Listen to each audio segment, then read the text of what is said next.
Selamat sore pemirsa Sumatera Utara, hari ini kembali hadir menjumpai Anda edisi Minggu 31 Juli 2022 bersama saya Hafiz Eko Diantoro. Dan saya Ziva Zahriani. Seperti biasa pemirsa, sejumlah informasi terkini seputar Sumatera Utara telah dirangkum tim redaksi KP untuk Anda, dan berikut kita awali informasi selengkapnya.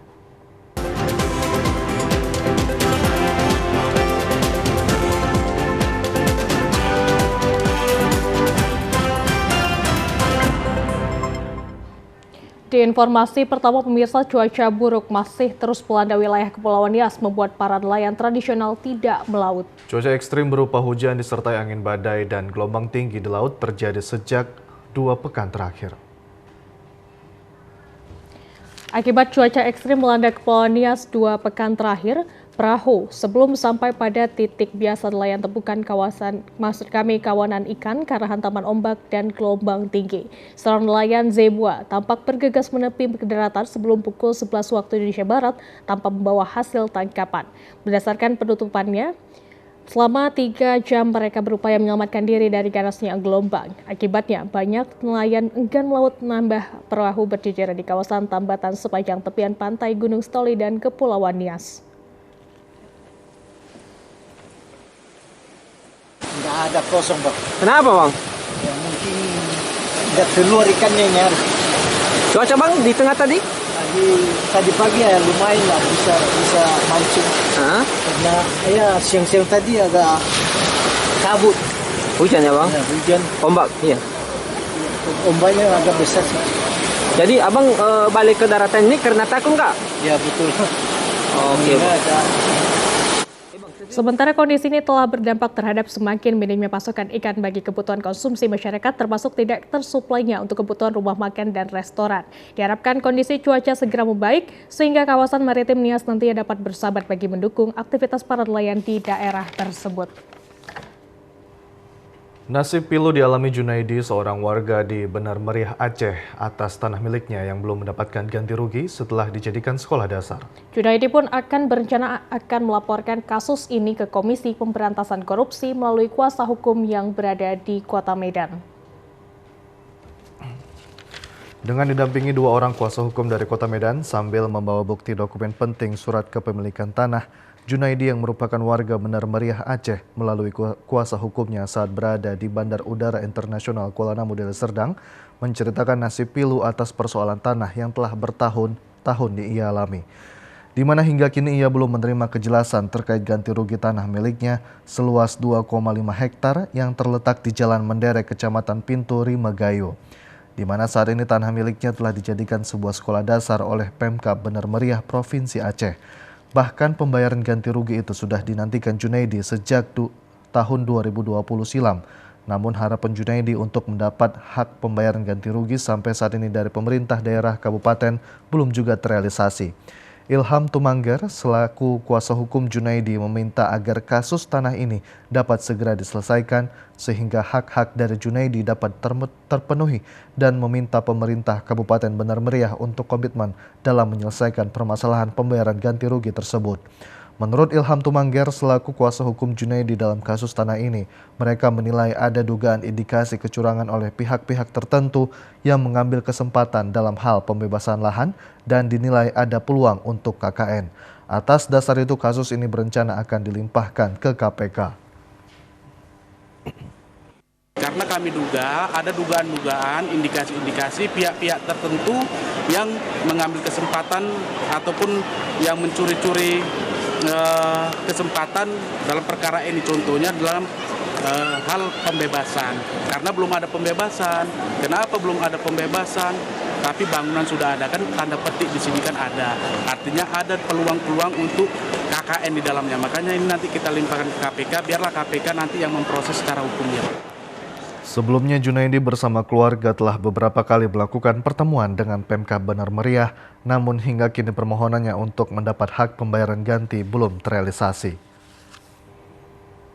Kita ke Nias Barat, pemirsa. Jembatan Noyo di Kabupaten Nias Barat rusak akibatnya arus lalu lintas kendaraan lumpuh karena sulit dilalui. Pengendara mengeluhkan perbaikan jembatan ini kepada pemerintah Provinsi Sumatera Utara. Jembatan Sungai Noyo ini adalah ruas jalan provinsi yang merupakan akses utama penghubung antara dua daerah yang di Pulau Nias, yakni Kota Gunung Sitoli dengan Nias Barat. Akibat kondisi jembatan yang rusak, ini warga setempat bahkan pengendara secara bersama-sama melakukan gotong royong dengan memberikan papan jembatan darurat untuk dapat dilalui oleh kendaraan yang melintas.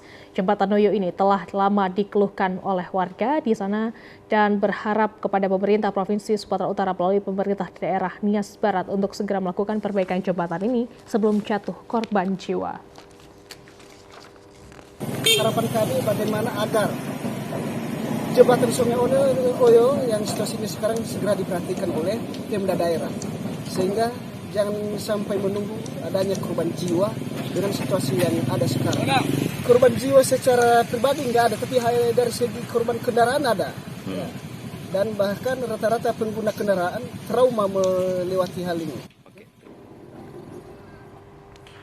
Di hari momentum Tahun Baru Islam ke-1444 Hijriah, Bupati Madinah Muhammad Jakfar melakukan sidak ke Pasar Baru Penyambungan dan tepati janji kampanye bagikan gaji kepada masyarakat Kabupaten Mandailing Natal. Gaji selama 2 bulan dibagikan kepada pedagang dan pengunjung Pasar Baru Penyambungan. Menanggapi keluhan para pedagang di pasar tradisional Pasar Baru Penyambungan akibat turunnya omset dan kesemrautan tatanan lapak pedagang membuat masyarakat enggan ke pasar, Bupati Mandailing Natal Muhammad Jakfar Suhairi Nasution melakukan sidak dan keliling pasar untuk melihat secara langsung kondisi pasar. Selain meninjau kondisi pasar dan harga kebutuhan pokok, Bupati juga menepati janji kampanye pilkada untuk membagikan seluruh gaji kepada masyarakat Kabupaten Mandailing Natal. Di momentum 1 Muharram 1444 Hijriah yang merupakan Tahun Baru Islam ini, Bupati bagikan gaji selama 2 bulan kepada pedagang dan pengunjung Pasar Baru Penyambungan. Bupati Mandailing Natal Muhammad Jakfar Suhairi Nasution mengatakan penyebab turunnya omset pedagang akibat tatanan pasar yang kurang rapi sehingga masyarakat tidak nyaman untuk melakukan transaksi jual beli. Sementara relokasi belum dilakukan karena pemerintah daerah belum melakukan serah terima aset bangunan pasar baru dengan Kementerian PUPR. Momentum 1 Muharram sekalian sesuai dengan janji saya kemarin menyalurkan seluruh gaji ke bulan gaji ya. Atau bulan ini insya Allah ada 2 bulan gaji yang belum kita salurkan. Jadi alhamdulillah hari ini kita salurkan kepada para pedagang kaki lima. Mudah-mudahan ini membuat keberkahan buat Mandailing Natal. Di tahun 2022 ini pemerintah kembali menampung anggaran sebesar 8 miliar untuk pembangunan jalan keliling, parit dan pagar Pasar Baru Penyambungan. Dalam kurun waktu dekat ini pedagang akan kembali direlokasi ke tempat yang baru sehingga pedagang dan pengunjung kembali melakukan transaksi jual beli dengan nyaman. Sejumlah informasi menarik lainnya akan hadir usai jeda pariwara berikut ini. Tetaplah bersama kami.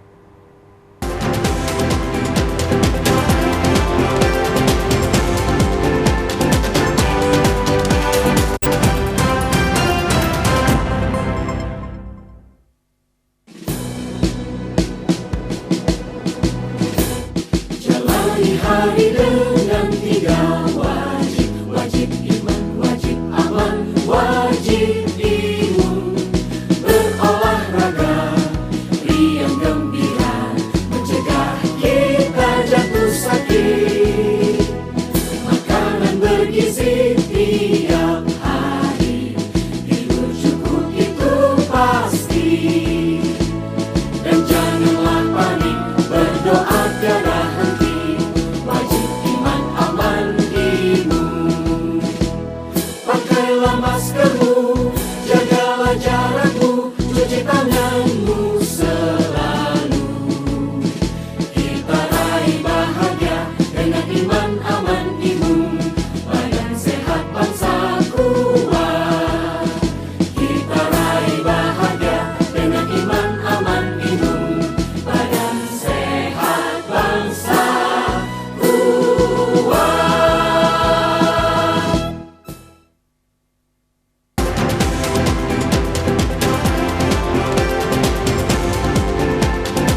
Pemirsa, pelantikan pengurus harian Parsadan Pomparansi Raja Tambun Indonesia DPD Sumatera Utara dan DPC Medan sekitarnya periode 2022-2026 dilaksanakan di Hotel Grand Antares Medan kemarin. Melalui ketua yang terpilih diharapkan dapat menyatukan persepsi seluruh Parsadaan guna mensukseskan wisata leluhur di tanah kelahiran si Raja Tambun pada bulan November mendatang. Acara diawali dengan ibadah yang dibawakan Pendeta Yosia Parsaoran Tambunan dengan tema menjadi pemimpin yang handal yang diambil dari Kisah Para Rasul 6 ayat 1-7. Dalam khotbahnya, Pendeta Yosia Parsaoran Tambunan berharap agar setiap umat Kristen ketika menjadi pemimpin harus menjadi pemimpin yang handal dengan cara meneladani Kristus Yesus. Ketua Umum Parsadan Pomparan Raja Tambun Sumatera Utara Sintua Bungaran Tambun dalam sambutan mengatakan sebagai Ketua DPD yang baru siap meneruskan perjuangan pengurus yang lama sehingga seluruh program yang sudah direncanakan dapat dilaksanakan. Ia juga berharap agar seluruh Pomparan si Raja Tambun dapat saling mendukung untuk mewujudkan moto Parsadan si Raja Tambun yakni bangkit, maju, dan jaya. Ketua Umum DPD Sumut Bungaran Tambun mengatakan untuk memajukan kepengurusan Parsadan Pomparan si Raja Tambun, pengurus yang baru akan bersinergi dengan Dewan Pengurus Pusat dan Dewan Pengurus Cabang hingga sektor untuk dapat mewujudkan program besar, yaitu wisata leluhur yang ketiga akan digelar pada bulan November 2022 di Sibisa yang merupakan tanah leluhur tempat kelahiran Ompu si Raja Tambun. Telah dilantiknya pengurus Raja Tambun DPD Sumatera Utara hari ini oleh pengurus harian Pusat Raja Tambun Indonesia, program ke depan kami akan melanjutkan kepengurusan daripada periode sebelumnya, dan ke depan yang lebih dekat akan kami kerjakan adalah mendukung kegiatan wisata leluhur yang ketiga di Sibisa. Selanjutnya untuk meningkatkan dan memajukan daripada kepengurusan ini, kami akan bersinergi dengan DPD, DPP, DPC, sektor, dan horong-horong. Dewan Penasehat DPP Parsadan Pomparan si Raja Tambun seluruh Indonesia Bukit Tambunan berharap kepada DPP, DPD, dan sektor bekerjasama untuk mensukseskan wisata leluhur yang akan dilakukan pada 18 November 2022 agar dapat dihadiri seluruh Pomparan dan keturunan si Raja Tambun di Sibisa, Kabupaten Toba. Selalu mengingatkanlah kepada semua jajaran, baik DPD dan DPC sampai dengan di tingkat sektor, bahwa untuk wisata leluhur nanti yang akan dilaksanakan pada tanggal 18 November sampai 19 November di Sibisa, agar memang semua bisa datang. Karena wisata leluhur yang di Sibisa nanti untuk November yang akan datang itu yang ketiga. Jadi yang pertama, kedua sudah dilaksanakan, yang pertama 2016, dan memang semua peparan atau semua keturunan si Raja Tambun, semua dari seluruh pelosok tanah air ini waktu itu sudah hadir dengan ribuan orang. Dan kita memang semangatnya semua peparan atau keturunan dari opung kami si Raja Tambun itu telah semua ikut berpartisipasi, berkontribusi bagaimana untuk wisata leluhur ini, setiap wisata leluhur mulai pertama, kedua, dan itu telah berjalan dengan maksimal. Wisata leluhur yang dilakukan Parsadan Pomparan si Raja Tambun akan mendukung program pemerintah pada sektor pariwisata karena akan meningkatkan kearifan lokal terkait sejarah keturunan Batak, khususnya keturunan Ompu si Raja Tambun. Pemirsa, Wali Kota Medan Muhammad Bobi Afif Nasution mengatakan Kota Medan sebagai kota nomor 3 terbesar di Indonesia merupakan kota multi etnis dan agama. Hal itulah yang menjadikan Kota Medan merupakan miniatur Indonesia dan terhindar dari konflik antar umat beragama. Hal tersebut disampaikan Wali Kota Medan Muhammad Bobi Afif Nasution pada acara silaturahmi kebangsaan pemuda lintas agama di Taman Cadika Medan baru-baru ini. Atas nama pemerintah Kota Medan, Bobi Nasution mengucapkan terima kasih ditunjuknya Kota Medan menjadi tempat deklarasi seluruh pemuda lintas agama yang sepakat bergerak memajukan Indonesia Emas tahun 2045. Indonesia terbentuk dengan banyak perbedaan agama dan etnis yang ada. Oleh karena itu sudah seharusnya kita menjaga kemerdekaan seiring dengan menjaga keagamaan itu sendiri. Pada momentum silaturahmi kebangsaan pemuda lintas agama, dilakukan peluncuran program Pemuda Negarawan menuju Indonesia Emas 2045 yang ditandai dengan pemukulan gondang 9 oleh Wali Kota Medan Muhammad Bobi Afif Nasution. Acara silaturahmi yang diselenggarakan melalui tatap muka dan Zoom dihadiri Menteri Agama Republik Indonesia Kiai Haji Yakut Khalil Qomas. Menteri Agama mengajak seluruh kader pemuda lintas agama untuk menjadikan agama sebagai inspirasi bukan aspirasi.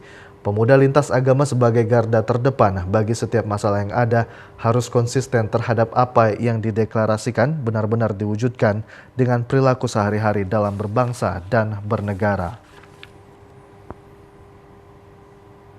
Pemirsa, pembentukan ikatan alumni di suatu daerah bukan sekedar menghimpun para alumni dalam kawasan tersebut untuk bernostalgia. Namun juga diharapkan bisa membawa dampak organisasi itu sendiri, alma mater, dan juga masyarakat luas. Hal tersebut disampaikan Ketua Panitia Dr. Yuni pada malam keakraban alumni Ilmu Kesehatan Anak USU dari alumni awal hingga alumni terakhir dalam kegiatan malam keakraban alumni Ilmu Kesehatan Anak Universitas Sumatera Utara yang dihadiri sekitar 400 alumni malam tadi di gedung MICC Medan. Dikatakan apapun tujuan diadakan malam keakraban ini karena sesungguhnya potensi strategis dan luar biasa yang bisa digali dari keberadaan alumni ini. Pada dasarnya setiap kampus harus merangkul para alumni agar senantiasa memiliki dedikasi dan semangat tinggi untuk membesarkan alma maternya serta turut berkontribusi bagi pembangunan dalam kehidupan masyarakat. Alumni Ilmu Kesehatan Anak USU dapat membangun hubungan erat, harmonis, dan sinergi dengan alma mater. Keberadaan alumni Ilmu Kesehatan Anak USU diharapkan berperan aktif dan berada di garda terdepan dalam membangun kesehatan anak Indonesia, khususnya Sumatera Utara ke depan. Para alumni dapat lebih optimal dan terorganisasi hingga memiliki daya dobrak lebih baik bagi akselerasi pembangunan kesehatan di Sumatera Utara.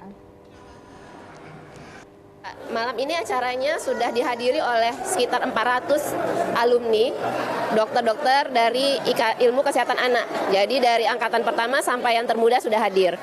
Acaranya dimulai dengan kata sambutan. Jadi diawali tadi guru-guru kita yang memberikan kata sambutan sampai yang termuda yang berprestasi. Jadi seperti tadi ada Dr. Inke Nadia Lubis, beliau sudah menjadi wakil dekan di FKUSU. Kedepannya kita rencananya tidak hanya silaturahim terjaga, kedepannya kita maunya ini lebih komit untuk kegiatan-kegiatan sosial yang bersifat amal mungkin ya. Jadi semoga kalau ini terus berlangsung, jadi nanti tujuan utama dari Ikatan Alumni Ikatan Ilmu Kesehatan Anak ini tetap tercapai targetnya. Keberadaan alumni Ilmu Kesehatan Anak USU melalui malam keakraban tersebut dapat terjalin kerjasama untuk berkontribusi untuk kemajuan daerah dan bangsa dengan membangun komunikasi harmonis dengan berbagai elemen yang ada. Kehadiran alumni Ilmu Kesehatan Anak USU siap berkontribusi dan mendukung berbagai program pembangunan yang sedang dan akan dilanjutkan di Sumatera Utara. Keberadaan Departemen Ilmu Kesehatan Anak yang berdiri 42 tahun lalu dengan ratusan alumni yang diharapkan mampu berperan aktif dalam tercapainya pembangunan dan pengembangan pelayanan kesehatan anak di semua tingkat dengan profesionalisme yang tinggi. Silaturahmi antara alumni kembali terjalin dengan baik. Selama ini mungkin kita ini sudah beberapa tahun yang lalu pernah buat, ini mungkin sudah ada COVID, jadi kita harapkan satu kembali dia kembali ke induknya, kembali ke alma maternya, bagaimana? Rasa mempunyai sense of belonging yang terbentuk bahwa kita bersaudara dari alumni satu alma mater dari pendidikan ahli anak di FKUSU Medan. Sementara itu pemirsa, untuk meraih sukses di arena Pekan Olahraga Provinsi Sumatera Utara bulan Oktober mendatang, tim drum band Kota Medan terus berbenah diri. Kesiapan tersebut dikemas dalam bentuk latihan intensif di kawasan Pusat Pendidikan dan Pelatihan Pelajar PPLP Dispora Sumatera Utara di bawah pengawasan 3 orang pelatih. Ketua Pengcap Persatuan Drum Band Indonesia PDBI Kota Medan, Apri Sugiarto, di sela acara pelatihan mengatakan pada gelaran Pekan Olahraga Provinsi Sumatera Utara tahun 2022, PDBI Kota akan mengikuti semua nomor yang dipertandingkan.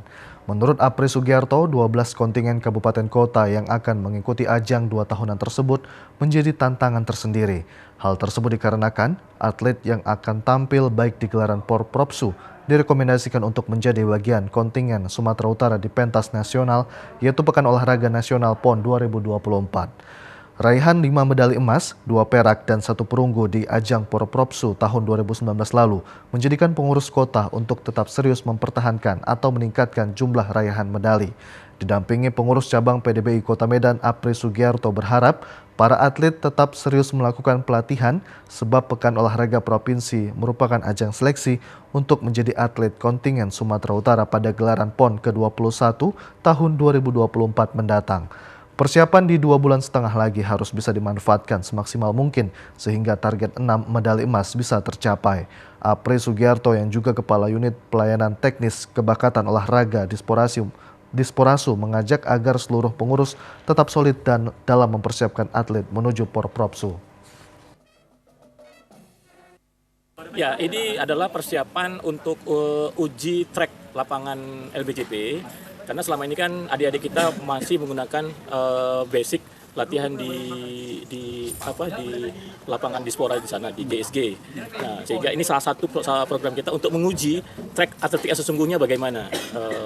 Nah, memang dapat kita lihat masih belum maksimal, tapi ini mumpung waktu masih jauh-jauh hari, kita sudah mulai mengkondisikan sehingga nanti ke depan ketika saat pertandingan mereka tidak terkejut lagi dengan kondisi lapangan yang sesungguhnya. Ini kita persiapkan untuk namanya LBJP, Lomba Berbaris Jarak Pendek.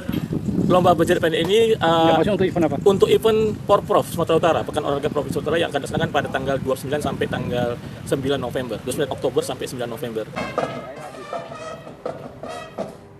Kita ke informasi lainnya, pemirsa. Dewan Pengurus Wilayah Persatuan Perawat Nasional PPNI Provinsi Sumatera Utara melakukan musyawarah wilayah ke-9 di Kota Medan. Dalam muswil kali ini, PPNI mengangkat tema perawat bersama rakyat, mewujudkan masyarakat sehat Sumatera Utara bermartabat.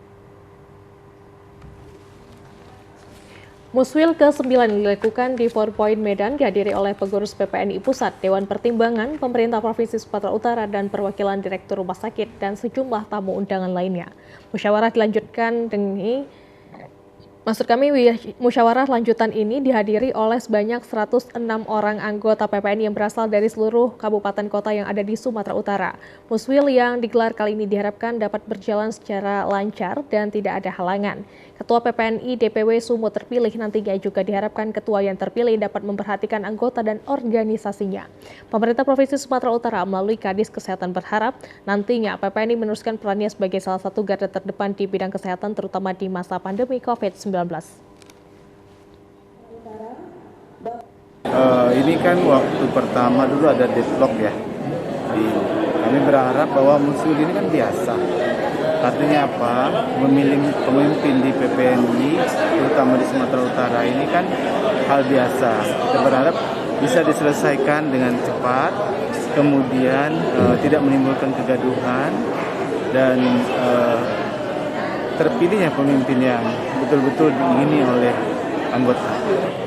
Kami berharap cuma satu sebenarnya, bahwa ketua terpilih, karena memang kita terus ingin sekali bahwa apapun yang kita lakukan demi anggota, tentu dia orientasinya untuk kepentingan anggota.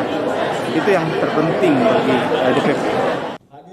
Usai pembukaan muswil, kegiatan dilanjutkan dengan acara sidang pleno yang terbagi dengan acara sidang pleno, pemilihan bakal calon ketua, penetapan calon ketua, serta penetapan ketua DPW terpilih.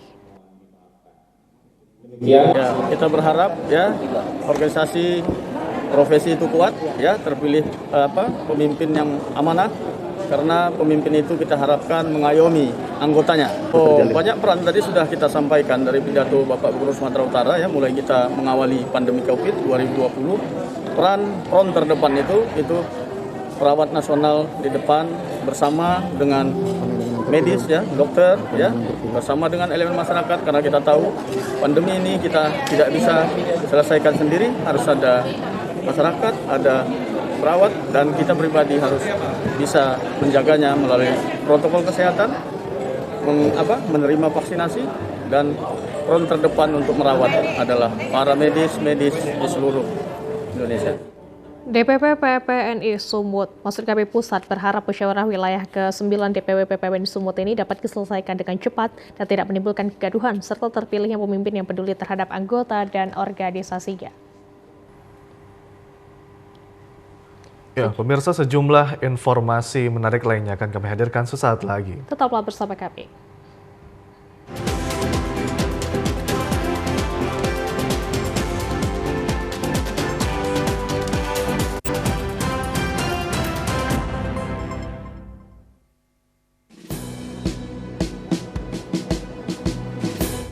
Jalani hari dengan 3 wajib, wajib iman, wajib aman, wajib imun, berolahraga, riang gembira, mencegah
Terima kasih Anda masih menyaksikan Sumatera Utara hari ini. Pemirsa, semarak menyambut Tahun Baru Islam 1 Muharram 1444 Hijriah.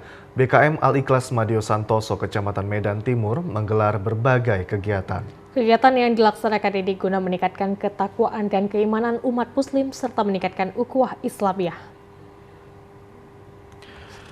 Tahun Baru Islam 1444 Hijriah menjadi momentum yang dinanti umat Muslim karena sejak 2 tahun terakhir terhenti karena adanya pandemi COVID-19 dengan menggelar berbagai kegiatan keagamaan dan menjadi imunitas tubuh agar tetap sehat. Seperti yang dilakukan BKM Masjid Al-Ikhlas Madio Santoso bersama umat Muslim lingkungan Masjid Al-Ikhlas Madio Santoso menggelar zikir akbar dengan menghadirkan penceramah Ustadz Jumhana Farid Nasution pada malam Tahun Baru Islam 1444 Hijriah di Masjid Al-Ikhlas Madio Santoso, Medan.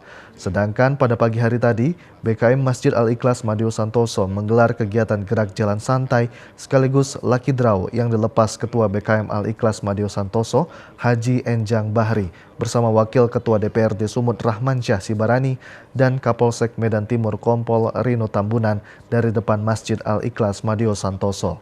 Kegiatan gerak jalan santai ini diikuti ribuan umat Muslim lingkungan Masjid Al-Ikhlas Madio Santoso dengan rute perjalanan Jalan Madio Santoso masuk ke Jalan Krakatau, lalu ke Jalan Pasar 3 hingga finish kembali ke Masjid Al-Ikhlas Madio Santoso.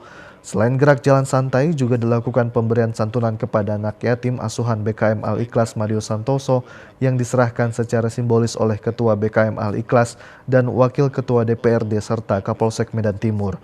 Wakil Ketua DPRD Sumut Rahmansyah Sibarani mengapresiasi kegiatan yang diselenggarakan BKM Masjid Al-Ikhlas Madio Santoso ini, serta mendukung dengan memberikan berbagai fasilitas. Santoso, yang namanya Wakil Rakyat Sumatera Utara, tentu semua kegiatan positif seperti yang dilakukan hari ini di Masjid Al-Ikhlas Madio Santoso, tentu kita sangat mendukung sepenuh hati. Segala bentuk dukungan pasti kita berikan. Nah, fasilitas segala macam kita bantu dengan semampu kita. Ketua BKM Al-Ikhlas Madio Santoso, Haji Enjang Bahri mengatakan kegiatan yang digelar ini menjadi ajang untuk syiar agama Islam sekaligus meningkatkan ukhuwah Islamiyah. 1 Muharram, intinya kita harus hijrah, ya hijrah itu ke tempat yang lebih baik. Makanya ya termasuk segalanya harus lebih baik itu dari keimanan, ketakwaan, ya kemudian kegiatan-kegiatan ibadah, termasuklah gerak jalan yang kami lakukan ini untuk memupuk ya supaya kita tetap sehat, ya karena dengan adanya gerak jalan ini tentunya ini ya membuat keringat. Badan kita jadi berolahraga, kemudian tapi dengan santai, ya. Kemudian nanti setelah gerak jalan santai ini akan dilanjutkan dengan Lucky Draw. Yang Lucky Draw ini tentunya sangat menggembirakan karena ini banyak sembako yang diberikan. Kemudian ada sepeda, ya 10 sepeda itu yang memang bermerek, dia bagus. Inilah yang kami berikan untuk masyarakat di lingkungan Masjid Al-Ikhlas ini.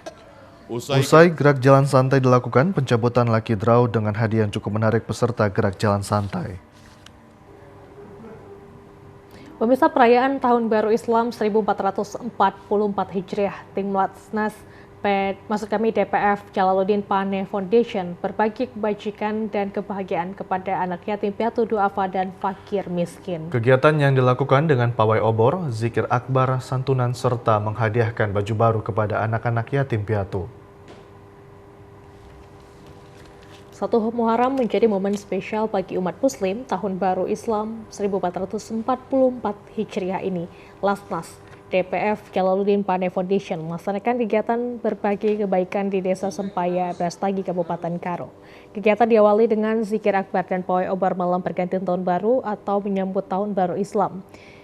Terlihat antusias peserta umat Muslim maupun anak-anak Desa Sempajaya dikelilingi sambil membawa lentera obor di tangan. Pawai obor mengandung makna mendalam dan juga nilai gotong royong, berkeliling mengumandangkan pujian kepada Allah Subhanahu wa Ta'ala dan salawat kepada Rasulullah SAW sebagai ungkapan rasa syukur dan harapan. Semoga di tahun yang baru kehidupan dan amal ibadah semakin baik. Kegiatan selanjutnya berbagi kebajikan dan kebahagiaan dengan memberikan baju baru kepada anak yatim piatu. Anak-anak yatim memiliki Maksud kami memilih sendiri baju favoritnya. Selain itu menyalurkan buku ikrok bagi anak-anak desa Sebajaya, serta santunan anak yatim kaum duafa dan distribusi beras kepada kaum duafa. Warahmatullahi wabarakatuh. Berjua-jua terima kasih kepada Lasnas DPF yang telah menghadiahkan kami baju baru. Kami mengucapkan selamat tahun baru Islam 1 Muharram 1444 Hijriah. DPF Jalaluddin Paneh Foundation mengatakan Lasnas DPF secara resmi telah mendapatkan SK dari Kementerian Agama Republik Indonesia untuk menghimpun dan menyalurkan dana zakat, infak, dan sedekah. Disalurkan secara langsung kepada yang berhak, yatim piatu, kaum duafa, fakir, miskin. Di momen Tahun Baru Islam 1 Muharram 1444 Hijriah di Kabupaten Karo berbagi kebajikan dan kebahagiaan kepada anak yatim piatu. Selain itu, program selanjutnya pemberdayaan seperti lumbung swadaya desa, salah satu yang bidang pertanian yaitu pada organik untuk perekonomian dan kesejahteraan masyarakat desa. Dan beras yang disalurkan merupakan beras hasil produksi program padi organik. Dalam rangka menyambut Tahun Baru Islam 1444 Hijriah, Lasnas DPF mengadakan program yaitu santunan kepada anak yatim berupa pembelian baju untuk anak yatim. Hal ini dilakukan untuk memuliakan anak yatim di bulan Muharram karena Nabi Muhammad SAW sendiri sangat menyayangi dan sangat mencintai orang yang menyayangi dan mencintai anak yatim. Bahkan dalam perumpamaannya Nabi Muhammad SAW bersama orang yang menyantuni anak yatim itu seperti jari telunjuk dan jari tengah nanti di surga. Mudah-mudahan para donatur mendapatkan balasan yang berlipat ganda dari Allah SWT dan semoga anak-anak yatim yang kita santuni ini lebih giat dalam belajar agama maupun belajar umum. Ya, pemirsa, berbagai cara dilakukan umat muslim dalam memeriahkan Tahun Baru Islam 1 Muharram 1444 Hijriah. Salah satunya dengan mengadakan kajian setelah sholat subuh berjamaah. Dalam kajian subuh yang digelar di Masjid Al-Mutmainah, Jalan Gelatik 2, Deli Serdang, dilakukan guna memeriahkan masuknya Tahun Baru Islam pada 1 Muharram 1444 Hijriah. Dengan mengambil tema berhijrah menuju insan yang bertakwa, sejumlah jamaah tampak antusias dalam mengikuti kajian subuh tersebut. Bertindak sebagai penceramah Al-Ustadz HR Muhammad Syafi'i dalam tausiahnya mengatakan, masuknya Tahun Baru Islam 1444 Hijriah dapat menjadi evaluasi diri umat muslim terhadap apa yang telah dilakukan pada tahun sebelumnya dan harus menjadi insan yang lebih baik lagi untuk tahun yang akan datang. Dikatakan kemantapan keimanan dan ketakwaan dalam mencintai Allah Subhanahu wa Ta'ala menjadi poin penting yang harus dilakukan oleh umat muslim di Tahun Baru Islam 1444 Hijriah saat ini. Al-Ustadz HR Muhammad Syafi'i berharap pada Tahun Baru Islam kali ini seluruh umat muslim dapat terus bersatu dan turut berpartisipasi dalam pembangunan negeri. Yang harus dilakukan oleh umat Islam adalah memantapkan keimanan dan ketakwaannya kepada Allah Subhanahu wa Ta'ala. Kemudian memahami apa sebenarnya yang menyebabkan kondisi umat Islam hari ini berada dalam situasi yang menjadi korban dari gerakan Islamofobia. Karena itu ke depan harus ada keberanian untuk melihat hal-hal yang bisa menyebabkan umat Islam itu bangkit keluar dari cengkeraman Islamofobia. Kita kepada umat Islam di Tahun Baru Islam ini pertama tentu menjaga kekompakan, kesatuan dan kesatuan, berpartisipasi dalam pembangunan negeri ini dengan cara aktif melibatkan diri di bidang pendidikan, aktif melibatkan diri di bidang ekonomi, dan lebih penting adalah aktif melibatkan diri dan kalau bisa berkecimpung di bidang politik. Pemirsa, Mahsur Al-Zakiani kembali terpilih sebagai Ketua PPNI Sumut periode 2022-2027 pada Musyawarah Wilayah ke-9 Persatuan Perawat Nasional Indonesia, Sumatera Utara. Kemenangan yang diraihnya merupakan kemenangan seluruh perawat di Sumatera Utara, terutama untuk perubahan dalam membangun PPNI lebih baik, lebih solid, lebih akrab, dan bisa membangun ke arah lebih baik lagi untuk mengadvokasi seluruh perawat di Sumatera Utara. Program nyata yang akan dilakukan dalam 14 hari ke depan, yakni menyusun kepengurusan Muswil PPNI Provinsi Sumatera Utara menjadi istimewa, memberikan semangat PPNI secara nasional, di mana pengurus yang terpilih dapat memberikan kompakan dan bagian terpilih sebagai ketua dapat bersiap dan menyambut agenda besar PPNI dan memberikan kekompakan dalam mempersiapkan Munas pada 2026 yang akan diselenggarakan di Bengkulu usai terpilih secara mufakat. Mansur dilantik disaksikan seluruh Dewan Pengurus Daerah PPNI Provinsi Sumatera Utara melalui Muswil ini juga turut menyusun program kerja baru. Bendahara Umum DPP PPNI Pusat Apri Sunardi yang mengikuti jalannya Muswil hingga selesai menilai Muswil yang diselenggarakan di Hotel 4 Point berjalan sangat dinamis dengan semangat yang luar biasa, di mana peserta utusan mengikuti hingga akhir kegiatan dengan melancarkan setiap kebijakan peraturan yang dibentuk sebagai modal utama kepedulian terhadap kebijakan terkait kondisi dunia keperawatan saat ini. Saya belum tahu, tapi sejujurnya bahwa DPP tidak ada campur tangan. Kita menghendaki bahwa pemilihan di Sumatera Utara ini betul-betul dari anggota yang memang sudah diamanatkan kepada DPD untuk diteruskan bagaimana mereka memilih pemimpinnya nanti. Nggak ada misalnya kita tunjuk siapa, tidak, tapi kita berharap bahwa yang diusulkan oleh DPD atau nanti akan DPD itu memang benar-benar track record-nya sudah bagus.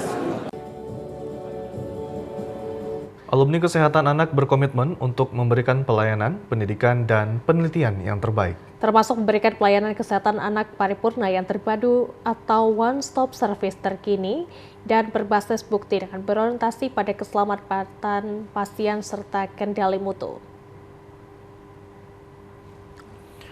Kehadiran alumni IKAUSU juga berkomitmen menolong dari hati dan memberikan jawaban terbaik atas keluhan penyakit semua pasien anak dan keluarga.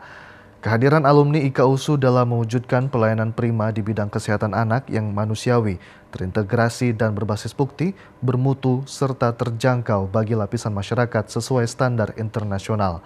Kehadiran alumni dalam mewujudkan pusat pelayanan prima di bidang kesehatan anak-anak diharapkan dapat terintegrasi dan bermutu serta terjangkau bagi semua lapisan masyarakat sesuai standar internasional. Kehadiran alumni diharapkan dapat meningkatnya rasio staf dan hasil pendidikan yang memiliki keunggulan dalam kompetensi, kreatif dan inovatif, berdaya saing dan berdaya juga serta diakui internasional serta memiliki rasa nasionalisme yang tinggi, termasuk menjadikan sebuah pusat penelitian berkualitas internasional di bidang ilmu kesehatan anak dan tata kelola organisasi yang mampu memberikan peningkatan kompetensi, karir, dan kesejahteraan bagi dokter dan alumni ilmu kesehatan anak Universitas Sumatera Utara. Rasa mempunyai sense of belonging yang terbentuk bahwa kita bersaudara dari alumni satu alma mater dari pendidikan ahli anak di FKU Medan. Akreditasi dengan adanya alumni akan membantu sehingga akan meningkatkan akreditasi, meningkatkan persaudaraan di antara alumni. Pemirsa, seorang kakek berumur 60 tahun menggayung sepeda menempuh 3 km perjalanan dari kota Bandung, Provinsi Jawa Barat menuju titik 0 km kota Sabang, Provinsi Nanggro Aceh Darussalam. Perjalanan ini rencananya ditempuh seorang diri selama 28 hari. Sejak masih usia muda, terinspirasi melakukan perjalanan jauh, seorang kakek berusia 60 tahun bernama Hari Katulistiwa warga kota Bandung punya keinginan untuk melakukan traveling lintas Pulau Jawa dan Sumatera.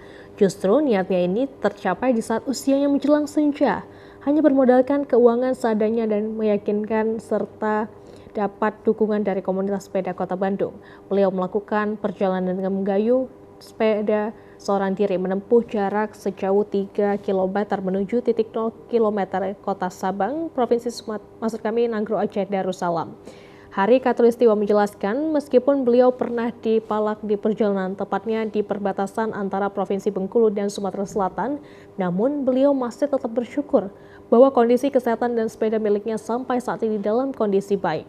Sejak melakukan perjalanan dari kota Bandung sampai kota Aikanopan, Kabupaten Labuan Batu Utara, beliau sudah memakan waktu selama 18 hari. Setibanya di kota Sabang, beliau belum bisa memutuskan apakah akan kembali ke Bandung atau melanjutkan traveling tunggal bersepeda menuju provinsi lain. Bapak dari mana mau kemana tujuan naik sepeda nih Pak? Dari Bandung tujuan mau ke 0 km Sabang. Jadi Bapak ini mengayuh sepeda ini sendirian? Sendiri. Udah berapa hari Bapak dalam perjalanan? Dari Bandung sampai saat ini, sampai di sini sekitar 18 hari. Rencananya sampai ke Sabang itu targetnya berapa hari lagi? 7 hari, 10 hari lah. Jadi selama dalam perjalanan biasanya Bapak itu nginepnya di mana? Di masjid-masjid, kalau nggak di pom bensin. Selama dalam perjalanan, kakek Hari justru banyak mendapatkan simpati dari warga dan sopir dengan cara memberi bantuan berupa uang ala kadarnya sebagai biaya beliau menuju titik 0 km kota Sabang. Ya, pemirsa, Taman Wisata Alam Laut Sidebuk-Debuk yang berada di kota wisata Brastagi terdapat objek wisata pemandian air soda. Selain merupakan lokasi wisata, juga tempat sakral masyarakat melakukan ritual budaya yang dipercaya dapat menolak bala dengan tradisi yang disebut Emparir Kulau. Pemandian air soda di Desa Daulu, Kecamatan Brastagi, Kabupaten Karo merupakan lokasi wisata yang dikenal dengan nama Sidebuk-Debuk dan dikelola oleh pemerintah Provinsi Sumatera Utara. Pengunjung dapat menikmati berendam di air soda hanya dengan membayar tiket masuk sebesar Rp5.000.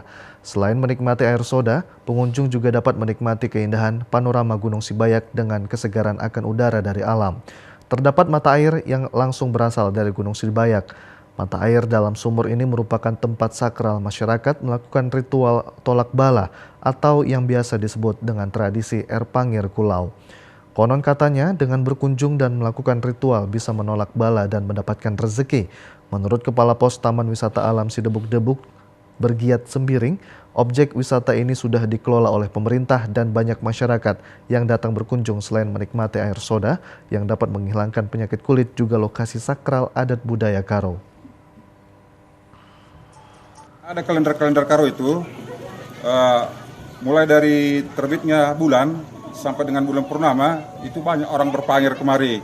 Karena menurut orang Karo kepercayaan pribadi lepas pribadi, maka Erpangir Kulau itu setelahnya melepaskan penyakit-penyakit, melepaskan semua yang lelah, itulah tujuannya mereka kemari. Tradisi Erpangir Kulau ini sudah dikenal masyarakat luas, bahkan banyak pengunjung yang datang dari luar daerah Kabupaten Karo untuk melakukan ritual tradisi ini. Pemirsa, masyarakat Samosir pada umumnya banyak memanfaatkan perairan Danau Toba sebagai tempat untuk mengais rezeki dalam menyambung hidup sehari-hari. Seperti di Desa Cinta Damai, Kecamatan Simanindo, Kabupaten Samosir, warga memanfaatkan Danau Toba dengan berburu udang lobster air tawar. Potongan kelapa sebagai umpan makanan udang lobster menggunakan perahu mesin sederhana ke Danau Toba berburu udang lobster dilakukan pagi hari oleh warga. Ratusan bubu alat berburu udang lobster ditempatkan di 20 lokasi perairan Danau Toba dengan harga penjualan udang drastis menurun sejak masa pandemi. Dengan bawa potongan daging kelapa yang sudah dibelah berukuran kecil ini, warga menggunakannya sebagai umpan udang lobster air tawar di Danau Toba. Pagi hari warga Desa Cinta Damai ini berangkat ke perairan Danau Toba yang cukup dalam untuk mengais rezeki dengan berburu udang yang menggunakan alat sederhana berupa bubu. Cukup menguji nyali meski mengandalkan perahu mesin yang sederhana tidak membuat surut untuk mencari rezeki dengan berburu udang lobster di Danau Toba. Ratusan bubu yang terbuat dari kawat berisi potongan kelapa yang diikat dengan tali digunakan warga memburu udang lobster sebagai alat ditempatkan sejumlah titik pada kedalaman air Danau Toba. Sementara itu, bubu yang berisi potongan kelapa yang diikat dengan tali masuk ke dalam air Danau Toba pun saat ditarik warga ternyata mendapat udang lobster hasil buruan. Salah seorang pemburu udang lobster, Herbin Sinaga, mengatakan bubu alat berburu udang lobster ini miliknya di Danau Toba ditempatkan pada 20 lokasi perairan Danau Toba dekat setiap hari rata-rata dapat menghasilkan 10 kilo udang lobster hasil tangkapan buruannya. Akibat masa pandemi, kini harga penjualan udang pun drastis menurun menjadi Rp60.000 per kilonya. Mengais rezeki dengan berburu udang di Danau Toba setiap pagi yang dilakukan oleh warga diharapkan bisa mendapatkan hasil memuaskan untuk menghidupi keluarga. Warga juga berharap agar pemerintah Kabupaten Samosir memberikan bantuan berupa perahu mesin motor digunakan warga untuk berburu menangkap udang di Danau Toba. Mari kita Jam 5 itu sudah bangun, istirahat bentar, baru kita berangkat naik sampan ini.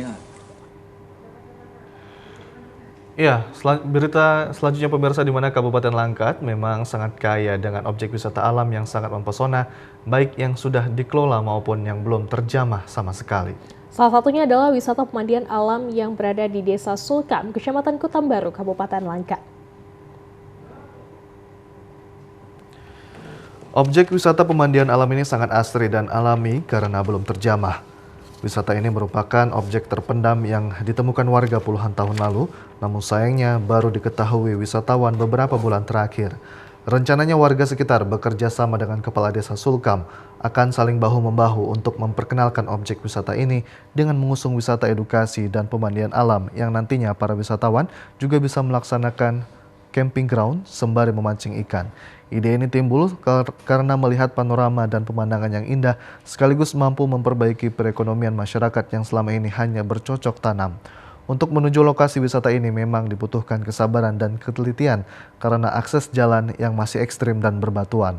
Namun para wisatawan tidak perlu khawatir, begitu sampai di tempat wisata ini rasa lelah selama dalam perjalanan 3 jam dari Kota Binjai akan hilang setelah melihat panorama indah dan udara yang masih sangat segar.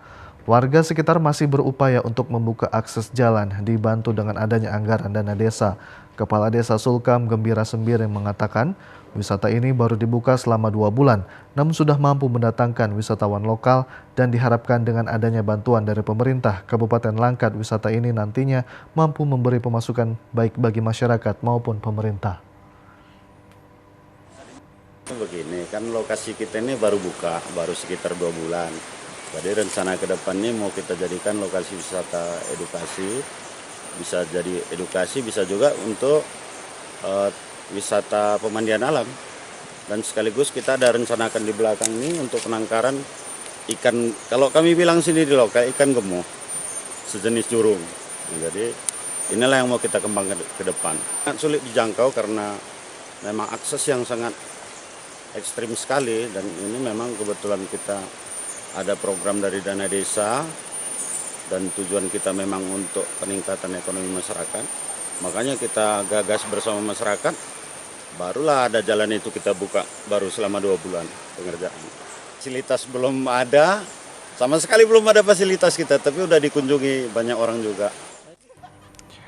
Bagi Anda yang ingin menikmati suasana alam yang asri sekaligus menikmati panorama yang indah, tidak ada salahnya untuk mencoba wisata pemandian alam Sungai Sulkam Laukede dan dipastikan tidak akan menyesal serta ingin kembali lagi mengunjungi wisata tersebut.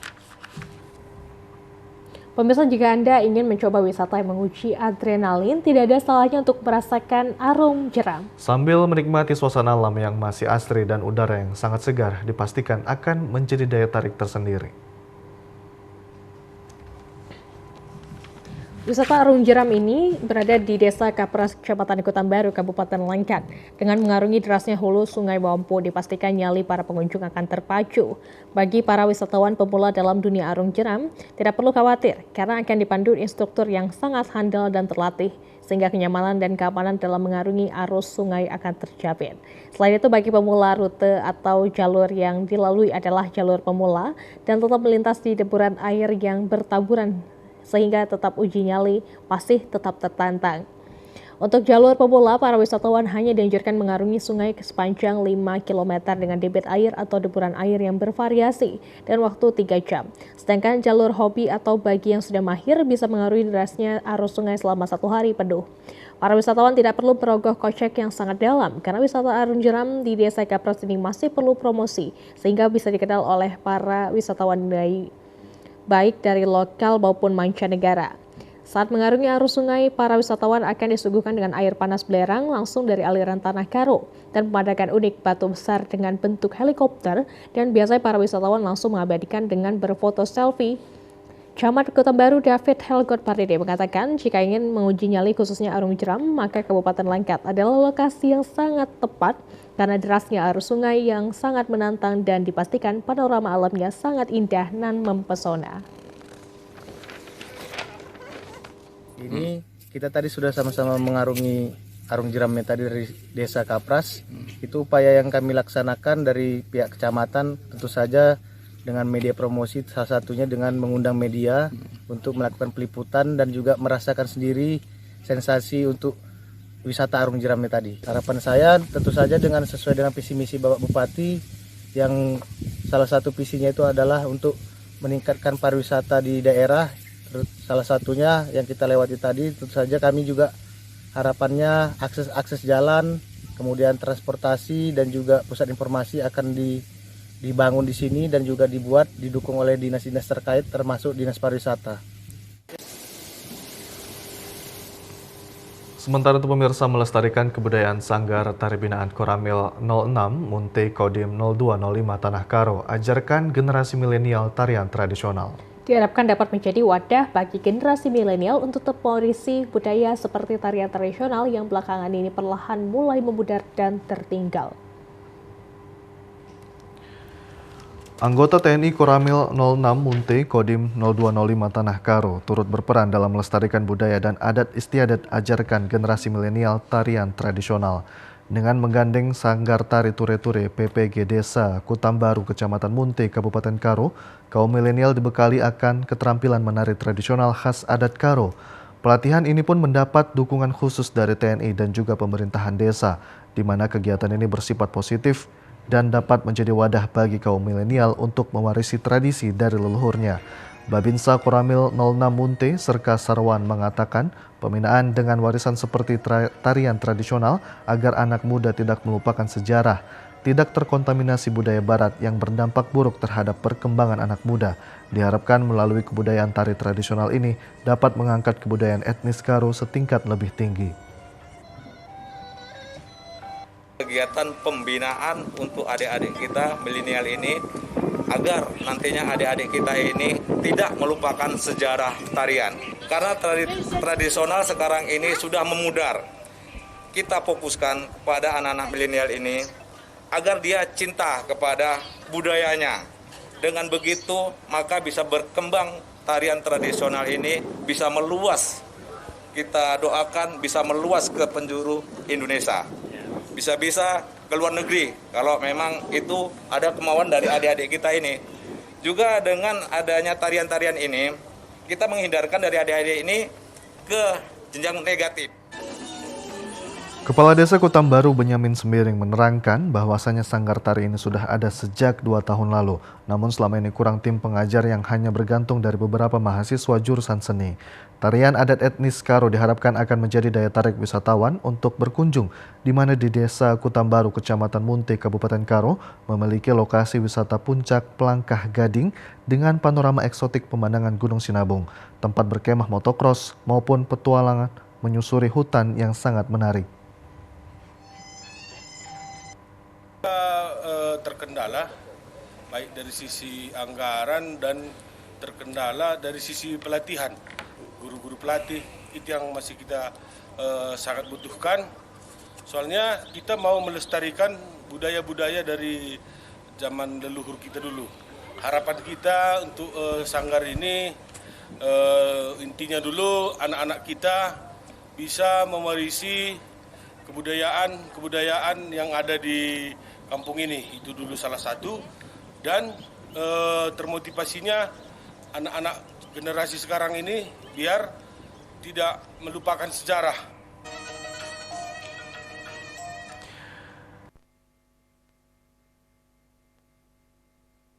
Sore hari ini saya Hafiz Eko Diantoro. Dan saya Ziva Zahriani. Selamat sore dan sampai jumpa.